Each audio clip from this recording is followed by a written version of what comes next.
interesante y yo diría que exclusiva, sin duda, charla de Laura Arias González.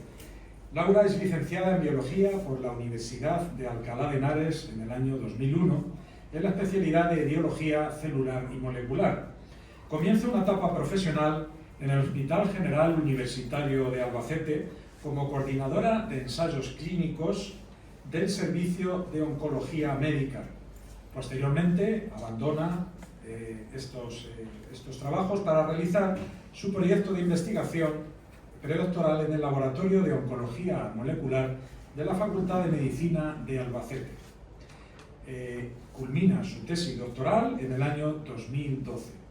Además, realiza una estancia de investigación en la Universidad de Limoges, en Francia. En 2016 comienza a trabajar en el grupo liderado por el doctor Alfredo Lucendo en el servicio de aparato digestivo del Hospital General de Tomelloso, donde desarrolla en la actualidad su trabajo como investigadora postdoctoral hasta, como he dicho antes, hasta la actualidad. La charla que nos va a dar hoy Laura se titula La esofagitis eosinofílica bajo la lupa de la investigación biomédica. Ahí es nada. Pues nada, le dejamos ya con Laura y nada, esperemos que disfruten. Les recordamos que no olviden poner en silencio sus móviles, que casi siempre, pensamos que no, pero casi siempre suena nuestro en mitad de la conferencia. Muchas gracias y que disfruten.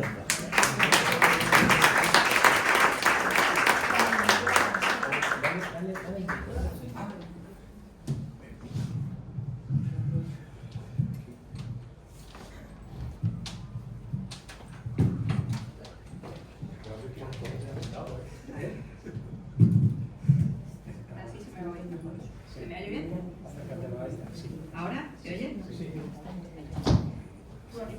Bueno, pues sí, me lo voy a acercar porque hablo muy bajito y si no, no se me oye. Para empezar, quería agradecer al Ateneo la invitación de venir aquí a hablar sobre mi trabajo en investigación, porque en los últimos años estamos haciendo todos los grupos de investigación bastante esfuerzo por dar a conocer nuestro trabajo no solo en el ámbito científico, sino a la sociedad general, que nos parece que es algo bastante importante. Entonces, bajo este título tan largo y difícil de leer de la esofagitis eosinofílica bajo la lupa de la investigación biomédica, pues es un poco, voy a explicar un poco el resumen de lo que me dedico a hacer en el laboratorio. Y como he puesto ahí en el subtítulo, es una enfermedad poco conocida, hay mucha gente que nunca había oído esta palabra, pero bastante común, ya os lo iré contando. Para empezar, y para que conozcáis quiénes somos, nuestro laboratorio y cómo trabajamos, he preparado dentro de la presentación un pequeño vídeo que nos hicieron el año pasado y que es mucho más artístico y así lo podéis ver. La carrera científica es dura, pero también hay pacientes que se benefician en su calidad de vida de los estudios que nosotros estamos realizando, entonces eso en sí mismo ya es una recompensa para nosotros.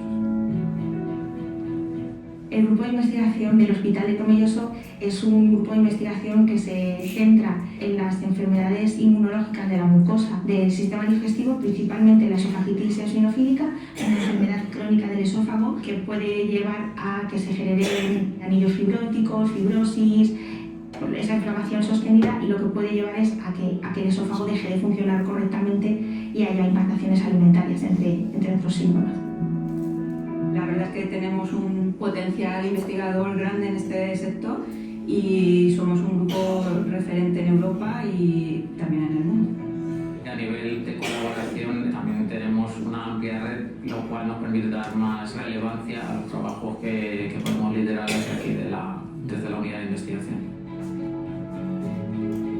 Cuando yo me incorporé en 2016, era la primera investigadora básica que se incorporaba al grupo, que estaba formado principalmente por clínicos, alergólogos y gastroenterólogos. A partir de entonces pues ha ido creciendo el grupo, de manera que ya formamos un gran equipo de 8 personas que se dedican de forma exclusiva a la investigación. En nuestro grupo existen bioquímicos, biólogos, biotecnólogos e incluso farmacéuticos, cada uno con una función definida, pero todos orientando su trabajo hacia un objetivo común. Estaba comentando a Leticia que no sé si esta población la ves que se diferencia bien de la grande. Creo que este paciente puede tener celiaquía. Vamos proponiendo líneas de investigación y proyectos de investigación para poder avanzar un poco, ya sea en el diagnóstico, en el pronóstico o en el tratamiento de estas enfermedades. También se investigan otras enfermedades como la enfermedad de Crohn, la colitis ulcerosa, la colitis microscópica, pero principalmente se centra en la esofagitis eosinofílica. La verdad es que es una enfermedad que muchas veces no has oído hablar de ella hasta que no te acercas a este centro y luego te das cuenta de que es una enfermedad que tiene cada vez más prevalencia. La esofagitis eosinofílica es una enfermedad crónica emergente que afecta al menos a 1 de cada 800 personas en nuestro medio. Nuestro principal interés en el estudio de esta patología consiste en tratar de prescindir de la endoscopia con biopsias repetidas en estos pacientes. Son pruebas costosas y producen de entrada un cierto rechazo entre los pacientes que padecen esta enfermedad, que habitualmente son pacientes jóvenes e incluso niños. Personalmente, mi trabajo es vocacional y creo que hemos conseguido en este grupo un ambiente de trabajo óptimo porque nos apoyamos, colaboramos. Estoy con un contrato predoctoral y todos me ayudan bastante. Los hospitales tienen que atender consultas, realizar intervenciones quirúrgicas, dar altas, pero también producir ciencia. Ventajas todas, porque si te quieres dedicar a la biomedicina, evidentemente tienes que estar en un centro sanitario. Y por otro lado, he de agradecer la colaboración que tienen todos los pacientes en nuestros estudios, porque la gran mayoría siempre quieren colaborar. Hablamos con ellos, les explicamos por qué investigamos, para qué son sus muestras y gracias a esto revierte en el estado de los pacientes. Yo me siento muy satisfecho, sobre todo por el hecho de que tienes la sensación de que están haciendo una investigación que le llega al paciente. El grupo se ha consolidado y en este momento somos capaces de financiar de manera adecuada nuestra línea de investigación.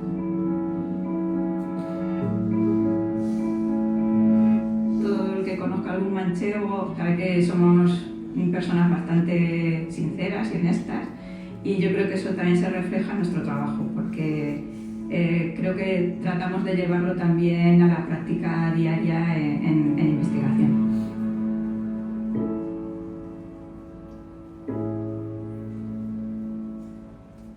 Bueno, pues esta era un poco la presentación que tenemos colgada en nuestra web para que veáis un poco dónde trabajo y el grupo en el que trabajo. Esta diapositiva la he querido poner para que veáis que la investigación no es solo compleja a nivel científico, sino incluso a nivel de organización. Nosotros somos el EIMIR Lab, que es el grupo de investigación de enteropatías eosinofílicas e inmunología de la mucosa digestiva. Y ese grupo está dentro del Hospital General de Tomelloso, que pertenece al SESCAM, pero el SESCAM no financia este grupo, simplemente presta sus instalaciones. Por otro lado, tenemos también gestión de la Fundación del Hospital Nacional de Parapléjicos y del IDISCAM, de reciente formación, que es el Instituto de Investigación Sanitaria de Castilla-La Mancha.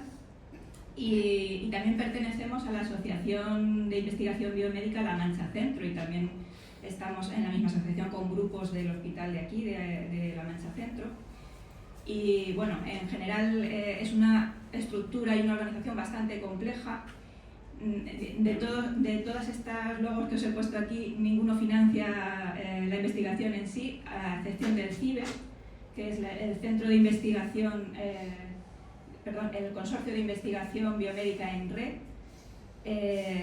que funciona a nivel estatal y que es un consorcio en el que es difícil pertenecer porque se tienen que cumplir unos requisitos a nivel de producción científica y de todo tipo, que es bastante competitivo. Entonces podemos estar orgullosos de pertenecer también a este consorcio. En cuanto al equipo, pues este es mi equipo con los que trabajo a diario. Los habréis visto algunos en el vídeo. El investigador principal es Alfredo Lucendo, que es el que ideó este grupo. Empezó él solo haciendo investigación clínica y poco a poco hemos ido incorporándonos todo este gran equipo en el que aquí a nivel central veis somos todos los investigadores postdoctorales, los que ya tenemos más experiencia, tenemos un grado de doctor y nos coordinamos entre todos para sacar adelante los estudios y los proyectos. También tenemos un mini equipo de ensayos clínicos formados por mis dos compañeras que son farmacéutica y bioquímica, que se dedican a sacar adelante todo el trabajo que lleva a cabo la investigación a nivel de ensayo clínico con pacientes. También colaboran en apoyo a la investigación estas dos otras compañeras que acaban de incorporarse, que han llevado muy poquito tiempo, son recién licenciadas. Y también tenemos una investigadora predoctoral que está desarrollando su tesis actualmente con nosotros. Además de todos estos que tenemos el 100% de nuestro horario de trabajo dedicado a la investigación, también tenemos colaboradores que son también pues, clínicos y tenemos a Ángel, que es metodólogo, a Jesús, que es alergólogo, y aunque no colaboren al 100% en nuestros proyectos, pero sí que tiramos mucho de ellos porque la interacción entre todos al final da lugar a proyectos mucho más ambiciosos y con mucho más potencial. Y bueno, yo quería trasladaros en primer lugar una idea que tengo, y es que no sé si en general la gente piensa que la ciencia es cosa de gente de genios que solos en su laboratorio consiguen desarrollar grandes proyectos. Y esto es una idea errónea. La ciencia no nace de unos pocos genios, sino del trabajo de muchos equipos que se coordinan con una sólida formación científica y gran dedicación. No son genios que tienen una inspiración divina, sino que lleva muchísimo trabajo detrás y mucha cooperación entre todos los grupos. Y también otra de las cosas que me gustaría explicar, que no sé si se conoce mucho a nivel general, es que hace un laboratorio de investigación biomédica. En investigación biomédica se pueden dar 3 escenarios: o bien te dedicas a la investigación básica, es decir, describir un proceso biológico en sí, porque simplemente por adquirir un conocimiento nuevo. También está la investigación translacional, que es cuando ya aplicamos toda esta ciencia básica a un proceso concreto, médico en este caso, porque nos dedicamos a la investigación biomédica, y entonces se describe un proceso patológico. Y también puede haber otro apartado de investigación clínica, que ya en el que se trabaja con pacientes y los resultados siempre son apoyados por la industria farmacéutica. Entonces, en nuestro grupo me siento orgullosa de decir que realizamos los 3 tipos de investigación, siendo un grupo muy pequeño y teniendo bastantes dificultades de financiación, etcétera, pues podemos decir que hemos llegado a todos estos escenarios. ¿Y qué es lo que hacemos en concreto en mi grupo? Pues aparte de los ensayos clínicos, registros de datos y colaboraciones con otros grupos, los proyectos de investigación propios, aunque os voy a hablar en concreto de la esofagitis eosinofílica, que es la línea de investigación principal de nuestro grupo, también tenemos otros estudios en colitis microscópica, en enfermedad celíaca, en enfermedad inflamatoria intestinal, en infección por Helicobacter pylori y en hígado graso. Llevamos varios estudios abiertos actualmente en todas estas líneas. En cuanto a la esofagitis eosinofílica, nos centramos en buscar biomarcadores no invasivos, ahora os explicaré un poco más detenidamente en lo que consiste, y buscar factores predictivos a la respuesta de tratamientos. En cuanto a infección por Helicobacter pylori, pues se han hecho algunos estudios de comparación de métodos diagnósticos, cuáles son los diagnósticos más sensibles, los que nos pueden llevar a predecir la inflamación con más exactitud. Y en enfermedad celíaca también hemos hecho estudios relacionados con el microbioma intestinal. En cuanto a colaboraciones y trabajo en red, también hay que destacar que colaboramos con otros grupos de investigación, como por ejemplo con el Vall d'Hebron, con la doctora Daniela Guarnozzi, que colaboró con nosotros en un proyecto de búsqueda de biomarcadores no invasivos en colitis microscópica, y con el Hospital Universitario de la Princesa, también con el grupo del doctor Pérez Gisbert, en la determinación de factores predictivos a respuesta a tratamientos en enfermedad inflamatoria intestinal. Y luego además pertenecemos a este consorcio del que os he hablado, que es el Consorcio de Investigación Biomédica en Red, que nos exige mucho para poder conseguir financiación, pero también nos da mucho, porque conseguimos colaborar con muchos grupos de investigación que se dedican a áreas de investigación diferentes a la nuestra, y entonces la colaboración suele ser bastante enriquecedora. En cuanto a los registros de datos, esto que parece algo bastante monótono y aburrido y tal, pues es fundamental en la investigación clínica, porque sin esos registros de los datos clínicos de los pacientes, pues habría un montón de cosas que no podríamos deducir. Entonces somos los líderes del registro de esofagitis eosinofílica europeo, que es un registro que se recogen datos sobre pacientes, sobre datos clínicos, datos ambientales, genéticos. También participamos en otro estudio europeo, en otro registro europeo de colitis microscópica, en otro sobre enfermedad inflamatoria intestinal a nivel nacional, el ENEIDA, y también en el registro europeo de Helicobacter pylori. Y en cuanto a ensayos clínicos, en la actualidad todos estos que veis aquí están abiertos.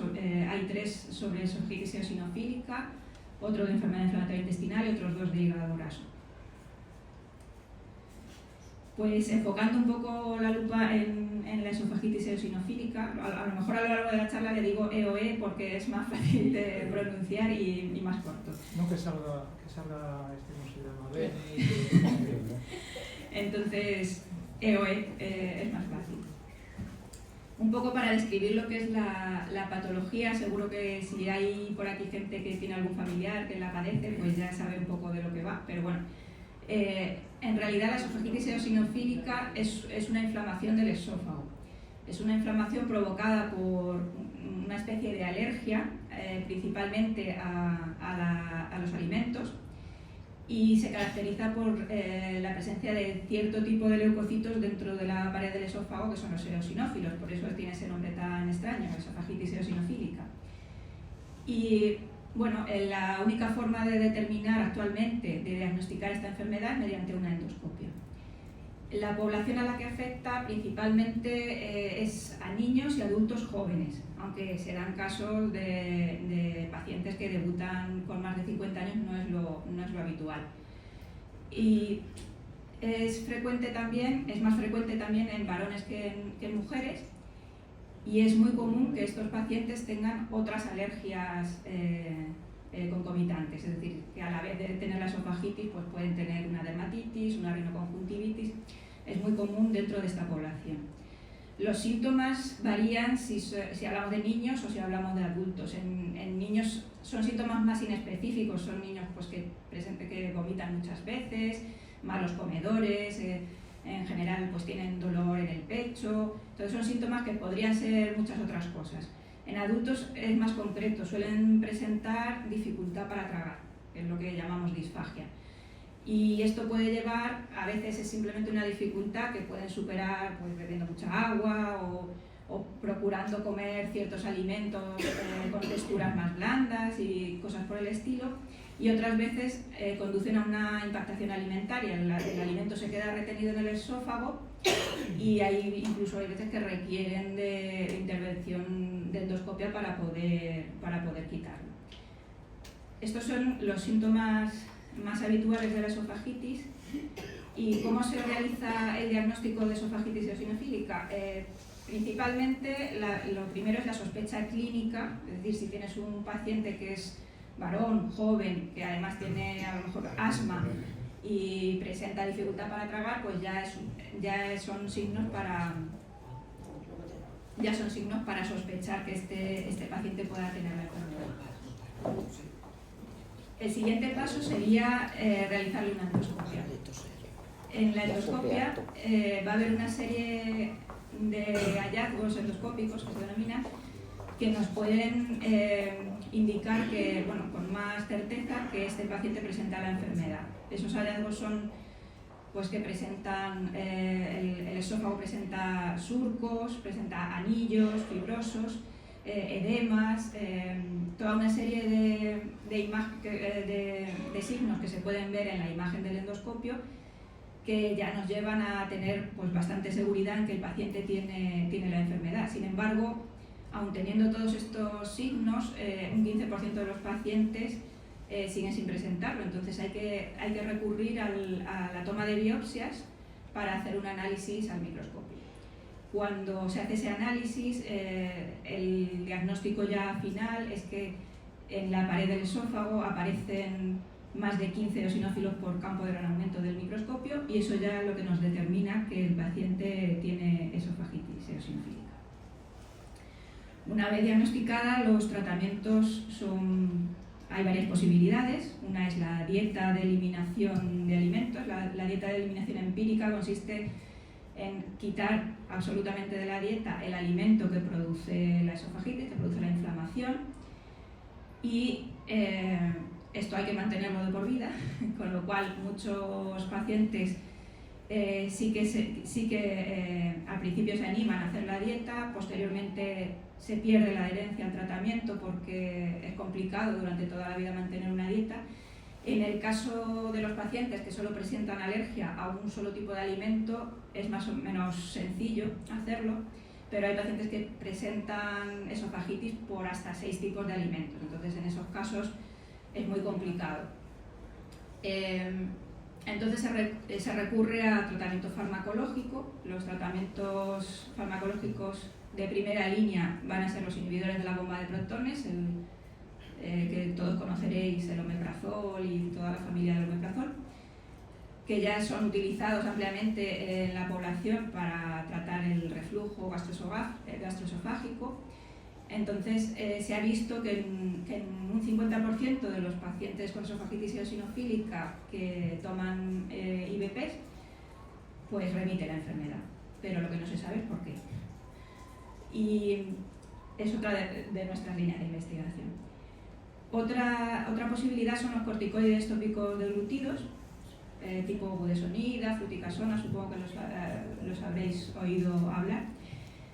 Y en este caso la efectividad es casi del 100%, es decir, es raro el paciente que no responde a corticoides tópicos deglutidos, pero hay que tener en cuenta que esto es una enfermedad de por vida, entonces mantener el uso de corticoides a lo largo de toda la vida, pues hay gente que no está muy convencida. Es verdad que no son dosis muy elevadas como en otro tipo de tratamientos. El uso de corticoides sistémicos es más peligroso a largo plazo, en este caso es simplemente de uso tópico, es aplicarlo en el esófago, pero tampoco es muy recomendable mantenerlos a lo largo de toda la vida. Una de los tratamientos a los que hay que recurrir en caso ya de que no funcione ninguno de los tratamientos, ni la dieta, ni el farmacológico, etc., cuando ya hay un estrechamiento del esófago tan grande que el paciente es incapaz de tragar, hay que recurrir a la dilatación esofágica, que consiste en, mediante una endoscopia, introducir el tubo con un balón hidroneumático, abrir y por presión pues romper un poquito la pared del esófago para que se dilate y tenga un mayor calibre. Esto es 100% efectivo, pero claro, una vez que el paciente vuelve a entrar en contacto con el alimento que le produce la esofagitis, vuelve a producirse, entonces no se puede estar recurriendo a la dilatación de manera continuada. Y luego, por último, comentar que hay algunos tratamientos muy nuevos que están ahora, ya se pueden utilizar, ya están en uso, como es el dupilumab, que es de la familia de los fármacos biológicos que son anticuerpos monoclonales dirigidos contra una determinada proteína que está relacionada con la vía de la inflamación. También son bastante efectivos, el problema es que son muy caros. Entonces hay que pensar un poco en qué pacientes hay que darles este tratamiento, sobre todo pacientes que no les funcionen otro tipo de tratamientos. Y pacientes donde, por ejemplo, se puedan beneficiar de varias patologías a la vez. Por ejemplo, hay personas que, además de esofagitis eosinofílica, presentan una dermatitis bastante importante y en este caso pues el mismo fármaco puede tratar las dos enfermedades. Y bueno, una vez descrita un poco la enfermedad, os voy a contar lo que hacemos en investigación en esta enfermedad. Sobre todo tratamos de buscar biomarcadores no invasivos. Ahí os pongo todos los proyectos que están en activo ahora mismo. La búsqueda de biomarcadores no invasivos es uno de los factores más importantes que podemos tratar desde la investigación, porque es una enfermedad que solamente se puede diagnosticar con una endoscopia. Las endoscopias son caras, necesitan personal muy especializado, necesitan de material también de una sala de endoscopias concreta, etc. Y tampoco está exenta de riesgos, hay que sedar al paciente, etcétera. Son métodos que decimos que son invasivos. A nadie tampoco le gusta que le hagan una endoscopia. Ese día tiene que pedir el día en el trabajo porque no puede conducir. O sea, son métodos que no son los ideales. Entonces, la búsqueda de marcadores no invasivos consiste en simplemente mediante muestras mucho más sencillas de adquirir, como es la sangre, la saliva, la orina, intentar buscar ahí biomoléculas que nos determinen que el paciente tiene la enfermedad sin tener que recurrir a la endoscopia. Esto es bastante significativo en el caso de los pacientes que deciden seguir una dieta, porque en el caso de los pacientes que deciden seguir una dieta hay que hacerle una endoscopia al inicio, quitarle un tipo de alimento concreto, volver a hacerle una endoscopia, después de reintroducir el alimento, si no es ese alimento, volver a otro tipo de alimento, y así puede pasarse años haciendo repetidas endoscopias a lo largo del año, con lo cual la calidad de vida de ese paciente se ve bastante afectada. Además de la búsqueda de biomarcadores, también tenemos otra línea de investigación que son los factores predictivos de respuesta a tratamientos. Como os he comentado antes, los IVPs, por ejemplo, es un fármaco seguro y a largo plazo se sabe de su seguridad y de su efectividad, pero en el caso de la esofagitis solo funciona en la mitad de los pacientes. Entonces, como no se sabe exactamente por qué ocurre esto, sería bastante interesante conocer si el paciente desde un inicio va a responder o no va a responder al tratamiento antes de pasar a otra línea, y no hacerle perder el tiempo al paciente con una prueba empírica de a ver si te funciona este tratamiento o no te funciona. Y la última línea de investigación que seguimos son la identificación de mecanismos desencadenantes de fibrosis. Este es el que os voy a hablar más en detalle porque es al que me dedico yo. Y en este caso es también bastante importante responder a esta pregunta, porque la manifestación más grave de la patología es el desencadenamiento de la fibrosis. La esofagitis es una enfermedad inflamatoria crónica, entonces al mantener en el tiempo, durante mucho tiempo, una inflamación, la pared del esófago se deteriora, se rompe, y uno de los procesos fundamentales que ocurre cuando esto pasa es un mecanismo de fibrosis. La fibrosis, al ser una patología crónica, se desregula y acaba siendo también crónica. Y la fibrosis lo que conlleva es una rigidez de la pared del esófago, el estrechamiento de la luz del tubo, todo ello hace que sea mucho más probable las impactaciones de las que os hablaba, y por eso los pacientes que llegan a desarrollar fibrosis son los que tienen los síntomas más graves. Las técnicas que utilizamos en nuestro laboratorio, por un lado son técnicas moleculares, y bueno, ya os iré contando. En el caso de mi proyecto utilizamos muchas técnicas. En el caso de las técnicas para biomarcadores no invasivos, utilizamos muestras de sangre, muestras del moco esofágico, y el objetivo, como decía antes, es evitar la endoscopia. En cuanto a los factores predictivos de respuesta, utilizamos muestras de sangre para obtener ADN y determinar los polimorfismos, es decir, aquellas pequeñas variaciones que hay entre distintas personas que no son patológicas, pero que a veces pueden ser la causa por la que un medicamento le funciona a una persona y no a otra persona. Y en cuanto a los factores predictivos de pronóstico, en este caso, de predictivos de fibrosis, pues utilizamos tanto muestras de sangre, tejido, en el caso de las biopsias, y también hacemos aproximaciones in vitro, que son los cultivos celulares. Así que paso a hablar de mi proyecto principal, que es ese nombre tan largo que veis ahí: activación alternativa de macrófagos M2 en la remodelación fibrosa del esófago de pacientes con esofagitis eosinofílica. Para hablaros un poco de mi proyecto, os voy a hablar de todos estos pasos, y así doy a conocer un poquito lo que es el trabajo del investigador en general. Todos estos pasos es simplemente una adaptación de nuestro trabajo del método científico. Tratamos de ver, cuando nos encontramos con un problema, tratamos de hacer una hipótesis que explique ese problema. Y a partir de ahí pues vamos siguiendo todos los pasos. En el caso de mi proyecto, bueno, aquí os pongo un ejemplo, que todos estos pasos no es una cosa sencilla. Para poner un ejemplo, este artículo que publicamos en enero de este año, conseguimos financiación para realizar este proyecto en 2018. O sea, para que os hagáis una idea de lo que cuesta sacar adelante un solo proyecto. En el caso de mi proyecto de fibrosis, el problema que observábamos es que no sabemos exactamente qué mecanismo es el que da lugar a la fibrosis en el caso de la EOE. La hipótesis de partida, que la hemos realizado, lógicamente, revisando la literatura científica, etc., es que los monocitos que viajan en sangre, los monocitos que son un tipo de leucocito que va en la sangre, atendiendo a determinadas señales del tejido en el esófago, se extravasan, es decir, pasan al tejido y allí se diferencian o bien a macrófagos M1 o bien a macrófagos M2.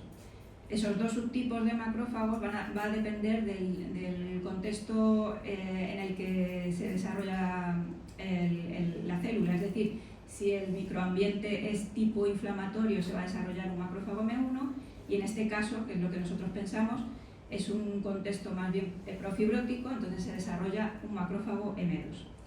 Los macrófagos M2 van a liberar una proteína que se llama CCL18, que es un tipo de citoquina, es decir, aquellas que señalizan para que las células se muevan a hacer cosas, y esa señal se manda y la recoge el fibroblasto. De manera que los fibroblastos deben de tener receptores para esta señal y los fibroblastos son los encargados de generar todas las fibras que forman la matriz extracelular. Bueno, esto sería en principio la hipótesis de nuestro proyecto. La siguiente fase sería diseñar el proyecto, porque una cosa es que tengas la idea y otra cosa es que concretes la idea en una memoria. Aquí os pongo un pequeño resumen gráfico de todos los pasos en los que hemos ido desarrollando el proyecto.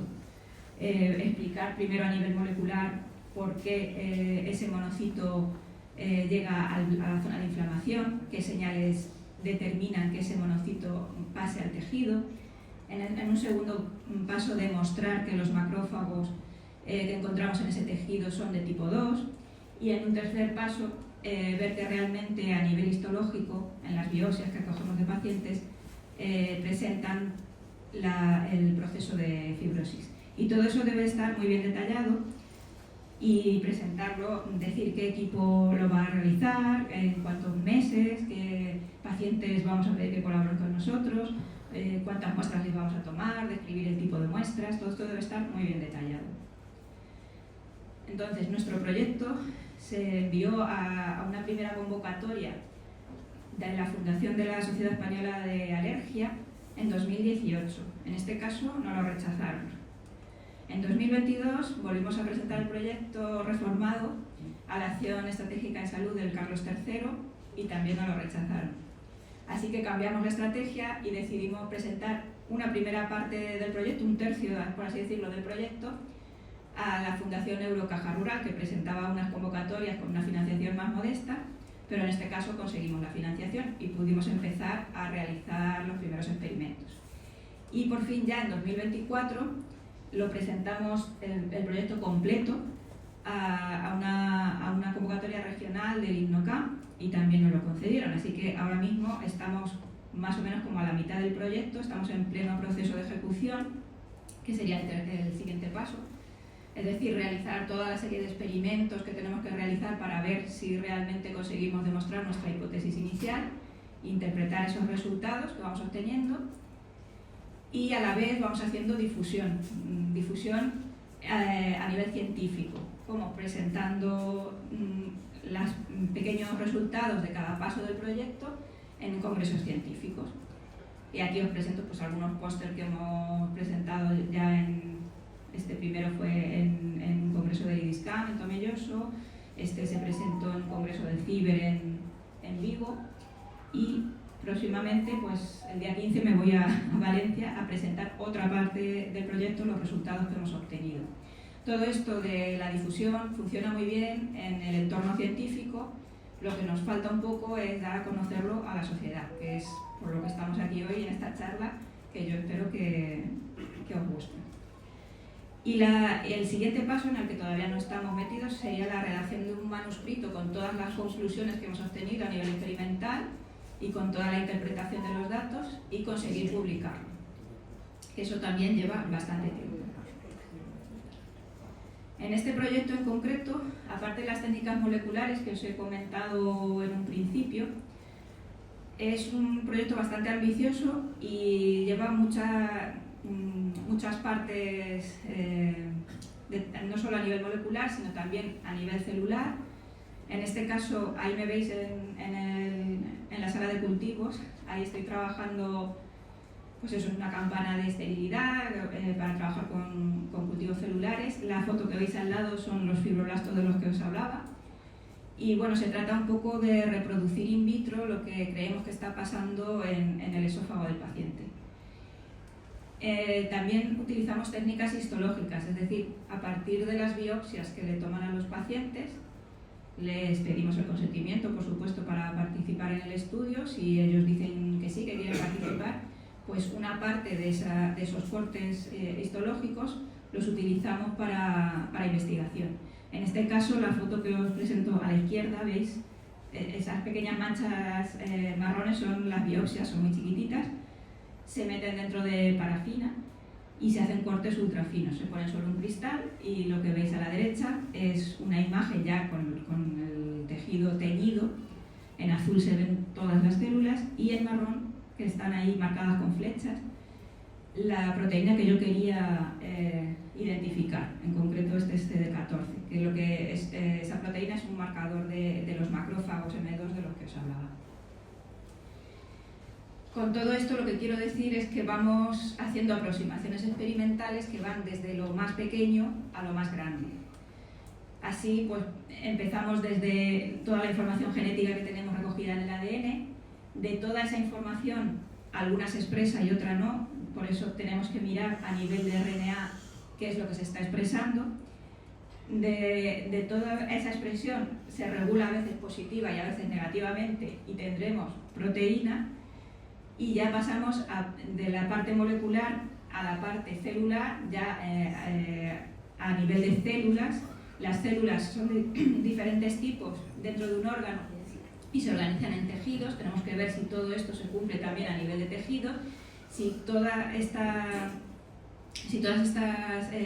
conclusiones también se cumplen a nivel del órgano, y finalmente si eso es coherente con los síntomas que está presentando el paciente.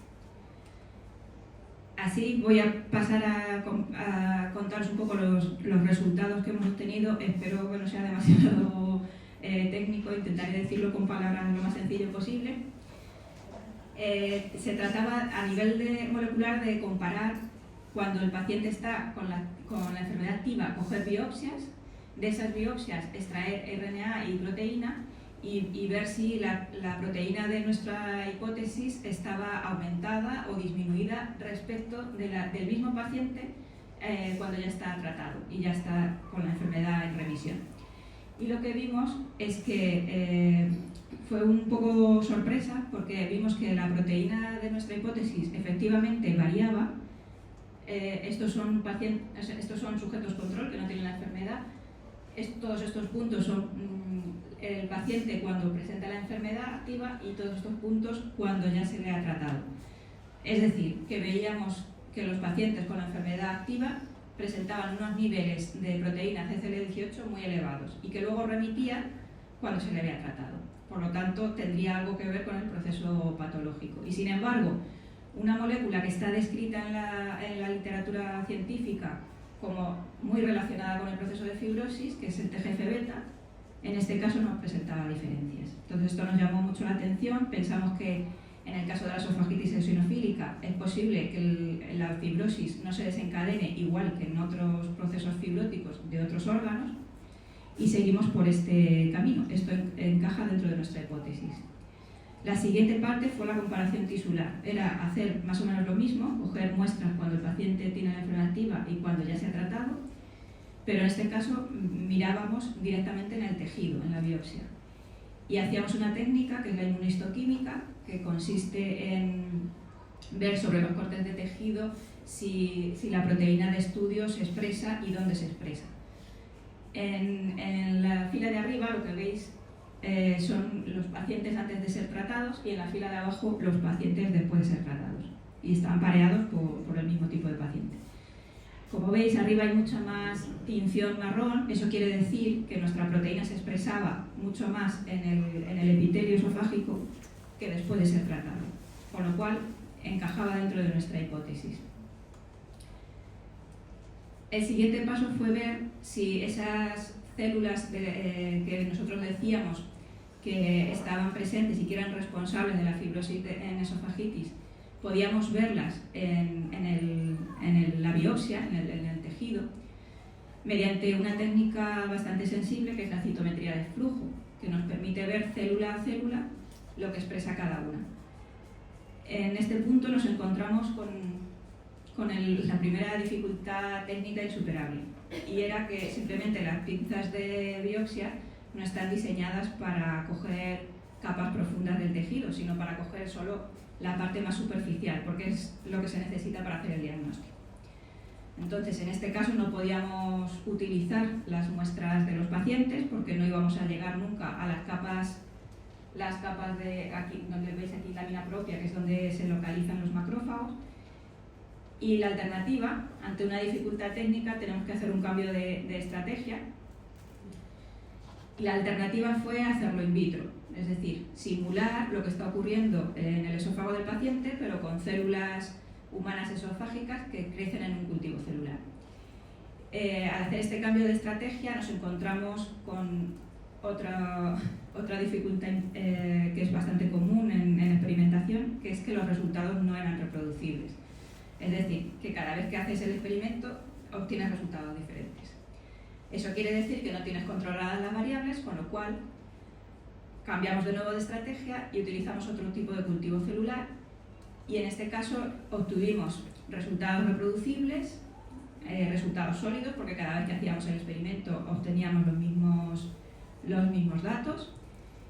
Sin embargo, esto no explicaba nuestra hipótesis in vivo, con lo cual en esta parte del proyecto estamos en una fase de abrir una nueva línea de investigación para poder explicar la hipótesis inicial. Por otro lado, también queríamos ver si el receptor que había en fibroblastos era el que estaba encargado de desencadenar esta respuesta de fibrosis. Arriba vemos la gráfica donde las células sin tratar tienen un nivel determinado de células positivas, y cuando se tratan pues baja ese nivel. Sin embargo, cuando hacíamos el análisis estadístico, aunque así visualmente parece que los resultados son bastante similares unos a otros, al hacer el análisis estadístico nos dimos cuenta de que, aun siendo reproducible y teniendo resultados sólidos, las diferencias observadas no se puede demostrar que no son debidas al azar. Eso es lo que nos dice la estadística, al fin y al cabo. La estadística lo que nos dice es que tú estás viendo unas diferencias, y si esas diferencias no son debidas al azar es porque hay un proceso detrás que lo puede explicar. Pero cuando los resultados estadísticos no son significativos, pues nos encontramos de nuevo con un problema. En este caso también estamos en fase de buscar otros nuevos receptores que también sean afines a la molécula CCL18 y que podrían explicar nuestra hipótesis inicial. Y bueno, como conclusiones experimentales, a lo mejor así a nivel global os ha parecido que no hemos llegado a muchas conclusiones con nuestro trabajo, pero sí, hemos llegado a muchas conclusiones porque realmente el método científico no te dice cuál es la hipótesis correcta, te dice cuáles no son correctas. Entonces, descartando las que no pueden encajar en tu hipótesis, pues puedes llegar a las que sí encajan en un proceso que explique realmente la enfermedad. En nuestro caso, las conclusiones experimentales hemos visto que CCL18 está implicada de alguna manera en el proceso de fibrosis en esofagitis, que además es una buena noticia que se revierte con el tratamiento, con lo cual no es un proceso de no retorno, sino que se puede tratar, que se detectan las células que nosotros pensamos que están implicadas, que son los macrófagos M2.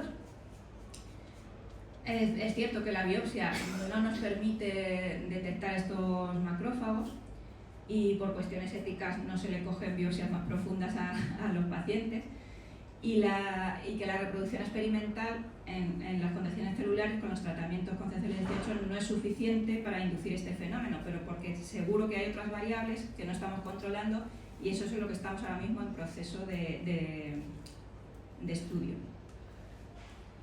En cuanto a las dificultades del proceso científico, espero poder haberos trasladado un poco lo difícil que es este trabajo, porque nos encontramos con dificultades en el mismo proceso de experimentación, en cuanto a que los resultados deben ser reproducibles, deben ser consistentes con la hipótesis que tienes desde un principio y con el conocimiento previo que hay en la literatura científica, deben tener una validez interna, es decir, que siempre que expliques un proceso de una determinada manera se reproduzca, y también una validez externa, que cuando lo hagas en otra población obtengas las mismas conclusiones.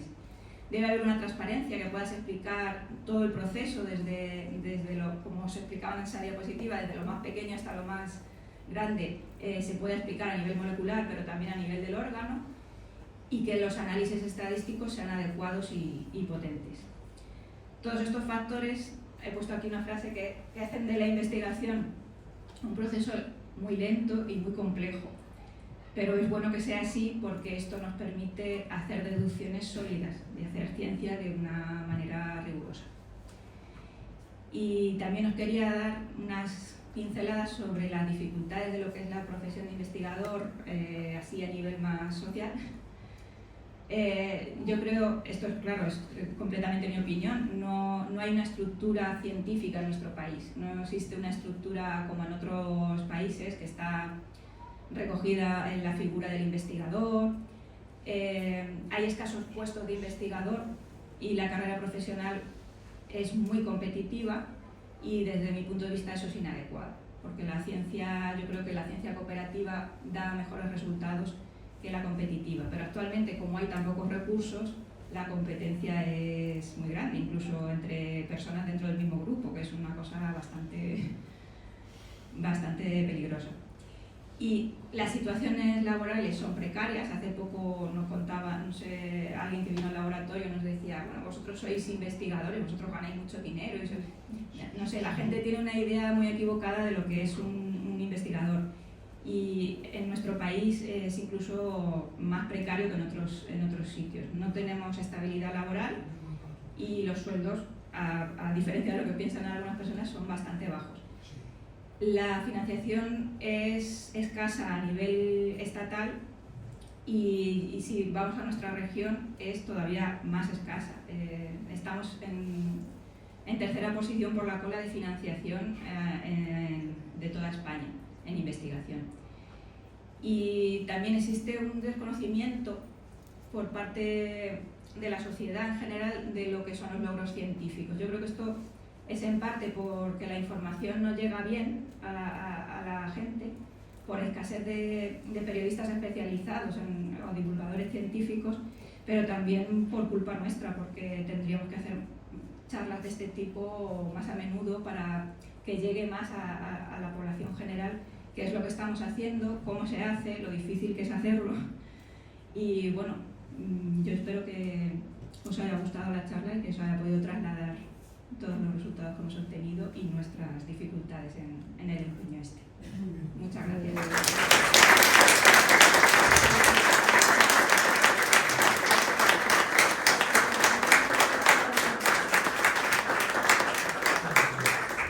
No sé si alguien quiere comentar algo. Si alguien quiere hacer alguna pregunta, a tiempo está. Yo solo quería comentar lo que acabas de decir, que no estáis valorados, no os cuidamos, o no cuida quien os tenga que cuidar, el Estado, por ejemplo, quien sea, y que es una pena, porque mucha gente vivimos o viven y tenemos familiares que si les fuese por la ciencia y por lo que vosotros investigáis, pues no estarían vivos, o no tendrían una calidad de vida como la que pueden tener.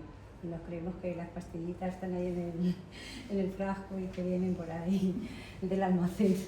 Entonces, que muchas gracias y me ha encantado la charla. Muchas gracias. Quería te voy a preguntar una cosa, Lola.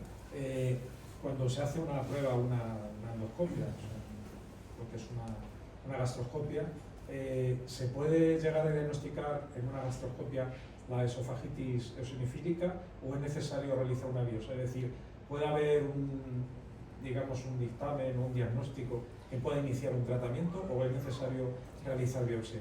A ver, las últimas guías lo que dicen es que hay que realizar biopsias siempre. Es bastante probable que un clínico experimentado, un gastroenterólogo, sepa ya con la endoscopia si ese paciente tiene esofagitis eosinofílica, pero como os he comentado, hay un porcentaje de casos en los que no se ve ningún hallazgo endoscópico y es necesario hacerlo. Y de hecho, hay estudios sobre cuántas biopsias hay que tomar, de dónde hay que tomarlas, y se sabe ya que tomando 6 biopsias, 2 de cada tercio del esófago, arriba, en el medio y abajo, es suficiente para diagnosticar con precisión la enfermedad. ¿El esófago de Barrett tiene algo que ver con esta enfermedad o es otro tipo de enfermedad del esófago? Es otra entidad distinta. El esófago de Barrett es una condición premaligna, muchas veces derivada por el reflujo gastroesofágico, que lo que hace es que el tejido se deteriore en la parte inicial del esófago que está en contacto con el estómago, y es una condición diferente. En el caso de la esofagitis eosinofílica se trata más bien de una alergia, ¿vale? Es una alergia alimentaria especial porque solo se limita el esófago, y el caso del esófago de Barrett es una condición diferente. ¿Cómo coordináis lo que vosotros, vuestros logros, con la aplicación, con la mediación, la aplicación por parte de los profesionales médicos que ya están en contacto con los pacientes? Porque supongo que vosotros no estáis en contacto con los pacientes. Bueno, estamos en contacto con los pacientes en la medida que les tenemos que pedir. Sí, bueno, pero solamente como investigar, no, pero no tratarlos. No, en la consulta está el clínico, nosotros no. Y de hecho yo creo que la investigación biomédica es el tipo de investigación que más próximo está a los resultados finales, a la aplicación final, porque estás en contacto con los problemas de la patología, no nos los inventamos nosotros, nos los tiene que decir un clínico. Nos tiene que decir, pues bueno, nos encontramos con estas dificultades, ¿cómo podemos solucionarlo? Y entonces está bastante orientado, más bien lo que hacemos es investigación translacional, que se llama, está bastante orientado a resolver un problema concreto del paciente. Entonces es bastante frecuente, aunque son procesos muy largos, como os he comentado, que son estudios que llevan muchos años de realizar, es bastante frecuente ver que una mejora en la calidad de vida del paciente se debe en gran medida a una investigación que hemos realizado. Entonces, en otro tipo de ciencias es más difícil ver ese proceso, pero aquí está bastante aplicado. Sí. No sé si nos puedes abrir un poco la relación con el dupilumab. ¿Qué consiste o cómo es la respuesta de los pacientes? Si se tiene que tomar de por vida, o sea, las inyecciones son un tiempo. El dupilumab, bueno, yo no soy médico, lo primero, pero bueno, sobre esta enfermedad conozco bastante. El dupilumab es un anticuerpo monoclonal y la ventaja que tiene es que va muy dirigido contra una molécula concreta, no es algo que actúe en general en el esófago. Y al igual que los otros tratamientos, hay que mantenerlo de por vida, porque en el momento se ha visto que hay como distintos tipos de pacientes de esofagitis. Hay como 3 tipos definidos de pacientes de esofagitis: los que tienen tendencia a un proceso inflamatorio, los que tienen tendencia a un proceso fibrótico y los mixtos, los que están entre medio. Entonces, el que tiene tendencia a la inflamación no va a progresar a fibrosis, pero sí que es posible tratarlo antes y que no llegue a tener unos síntomas tan peligrosos como en el caso de los que sí tienen tendencia a la fibrosis. El dupilumab sirve para todo, para prevenir la fibrosis, pero también para prevenir la inflamación. Es bastante eficaz, los resultados que se han visto de los ensayos clínicos son muy buenos. El problema es que es un tratamiento muy caro y esto hay que mantenerlo con sanidad pública, esto hay que pagarlo entre todos. Entonces es una cosa que debe relegarse a pacientes que no les funciona otra cosa, porque habiendo otros medicamentos que son igualmente seguros y son más baratos, es más conveniente utilizar los otros tratamientos. No sé si te he respondido a la... Sí. ¿Los atragantamientos tienen algo que ver? ¿Perdón? Los atragantamientos. La impactación alimentaria no es un atragantamiento en sí, o sea, no bloquea la vía respiratoria, es que se queda como, los pacientes lo describen como un nudo en el esófago, notan como un nudo. Entonces es una sensación muy desagradable y claro, hay que resolverlo porque si no se queda obstruido, pero no obstruye la vía respiratoria, no es un atragantamiento en sí. No, era simplemente, yo tengo